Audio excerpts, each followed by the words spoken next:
দেশি চিকেন বা country chicken. একবার এইভাবে বানিয়ে দেখুন, এর স্বাদ দ্বিগুণ হবে। তার জন্যে প্রথমে আমি কড়ার মধ্যে তেল দিয়ে দেবো, আর ফোড়নে দেব 2 শুকনো লঙ্কা, 2 তেজপাতা আর অল্প পরিমাণে জিরে। ফোড়নটা হয়ে গেলে তার মধ্যে দিয়ে দেবো পেঁয়াজ কুচনো। পেঁয়াজটা কমানোর জন্যে সামান্য অল্প নুন দিয়ে দেবো। পেঁয়াজটা যখন হালকা ভাজা হয়ে যাবে, তার মধ্যে দেশি চিকেন যেটা ধুয়ে রেখে দিয়েছিলাম সেটা ওর মধ্যে দিয়ে কিছুক্ষণ কষিয়ে নেবো। চিকেন থেকে যখন অল্প জল বেরোবে, তার মধ্যে দিয়ে দেবো আমি বাটা মশলা, রসুন বাটা, আদা বাটা আর বেশ কিছুটা পরিমাণে কাঁচা লঙ্কা বাটা দিয়ে কিছুক্ষণ কষিয়ে নেবো। আর আমার এখানে লাগবে একটা সিক্রেট মশলা। চলুন সেই মশলা ততক্ষণ আমি তৈরি করে নিই।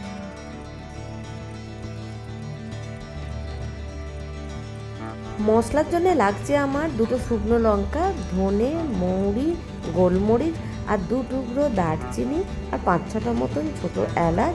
একটু নেড়ে ভেজে নিয়ে সব শেষে দিয়ে দেবো কসুরি মেথি, দিয়ে ভালো করে নেড়ে ঠান্ডা করে মিক্সিতে গুঁড়িয়ে নেব। 5 মিনিট কষানো হয়ে গেছে, দিয়ে দেবো হলুদ, আর রঙের জন্য দিয়ে দেবো কাশ্মীরি লাল লঙ্কা, দিয়ে আবারও কষিয়ে নেবো। হয়ে গেলে গোটা রসুন আর টমেটো কুচি দিয়ে দেবো। 5 মিনিটের মতন নেড়ে চেড়ে দিয়ে দেবো স্বাদ হওয়ার মতন নুন, দিয়ে আবার ঢাকা দিয়ে মোটামুটি 20 মিনিটের মতন ফুটিয়ে নিয়েছি।